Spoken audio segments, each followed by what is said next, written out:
have made it to the conclusion of the series, and this game easily makes it on everybody's top 10 list. It is Garry Kasparov versus Veselin Topalov from Wijk aan Zee, 1999. This game is ridiculous and exemplifies the risk-taking and aggressive style of the scary one. Let's go ahead and get into it. And Topalov decided to play a perk. And I like the 150 attack. It's flexible, it's aggressive. Queen d2. And you have the launching pad. This is really the picture that you need to remember for white when playing against the perks. It's castle, and then I'm going to go all out attacking. And that's the basic plan. But of course, black is already saying, if you're going queenside, I'm going to go ahead and start attacking over here as well. Knight ge2 stays flexible. Bishop h6. Let's get rid of your strong fianchetto bishop. This keeps your king in the middle.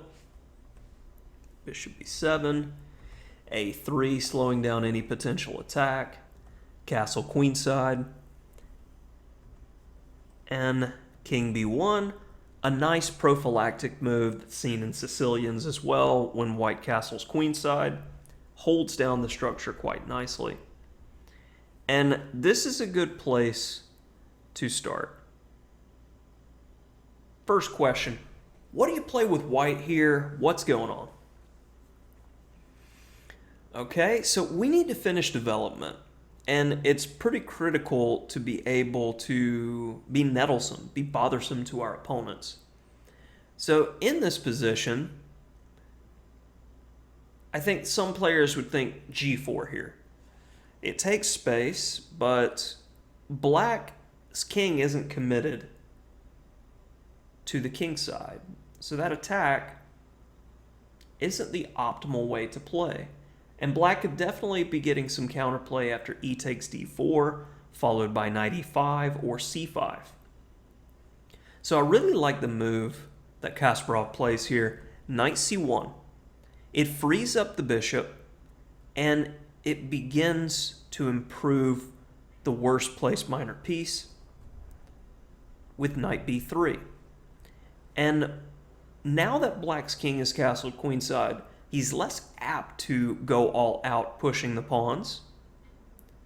And we're looking at this great square on a5 for this knight.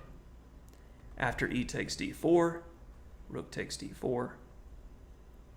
Simply retreat the rook. And on knight b6, knight a5 is a strong candidate move, and it's clear that black is looking to play d5 at the right moment here. So I like this next move, and it's subtle, just g3.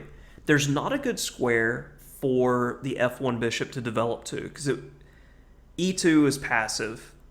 So we're freeing up the h3 square for our bishop.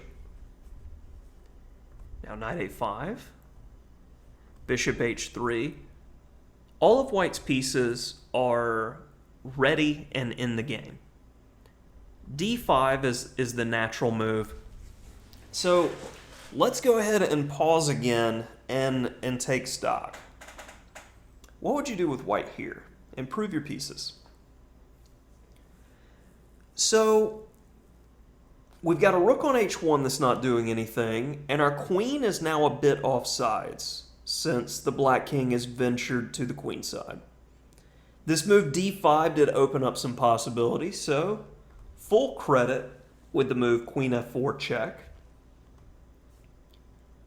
And then followed by rook he1, and you'll notice how every white piece is now coordinated and in this. So black wisely chooses not to open up the position, and what should we do? Clearly it's not what he wants. We should open up the position. Knight d5, we give him the offer that he cannot refuse. Takes, hitting the queen. And now this next move is absolutely beautiful because it's based on the idea of I like my material. The D pawn, I've never seen a pawn attacked so much. It's lost. But can we get something more? White to play. What do you do here? Did you find the legendary move, rook takes d4? Now, it's interesting because I feel like black was in a situation where he goes, okay, I feel like I need to take this piece. He's laid down the gambit, and it is a full rook. A full entire rook.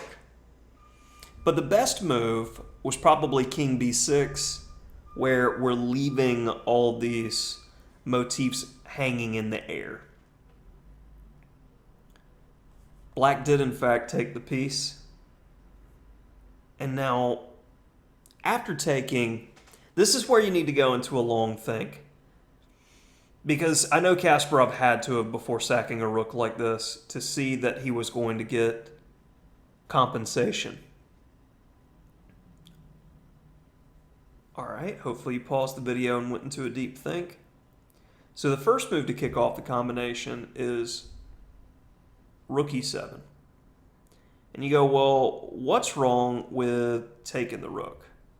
Well, after queen takes d4, king b8, queen b6, bishop b7, knight c6, where the only move is king a8, and we don't want the queen when we can just checkmate. So that's a beautiful continuation. He doesn't want the rook, understandably. King b6, going after the knight. We need to keep the attack going. Queen takes d4 check. Taken. b4 check. Now we need to figure out a way to keep the attack going. If we could add one more attacker to the king, he'd be checkmated. Queen c3 with the idea of queen b3, checkmate. So queen takes d5 is played, covering that square. Again, if we can add one more attacker, we can checkmate it. Rook a7. Threatening rook takes a6. Deflection. The queen cannot take the rook because of the threat of queen b3 mate. So would you like to trade queens? Black would be in an excellent position here. Can't trade, so we're going to go ahead and take on f6, and this keeps the attack going because we're threatening queen takes h6, checkmate. Got to do something about that. Rook d1 does nothing after king b2. There's nothing but spite checks. So black's got to go in and take this pawn. Check. Now, here's another great place to stop. White to move. All right, hopefully you found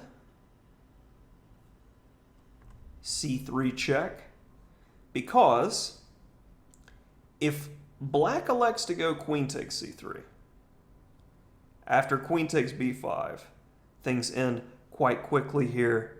King a3, followed by queen a6, and last but not least, taking with the mate. So after c3, king takes c3 needs to be played. Let's keep the attack going.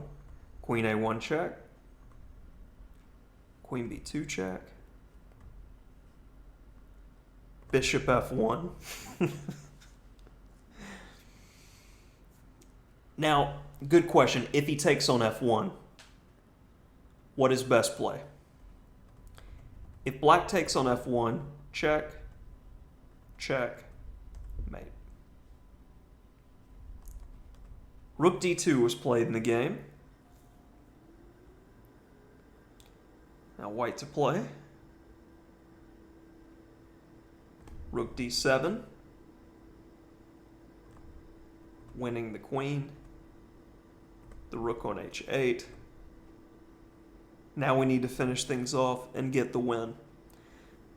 We value our pawns, so we play queen a8 to keep an eye on f3 Get our queen to a flexible square. Check, making sure that pawn isn't going to go anywhere. F4, as black has no good moves here. King C1.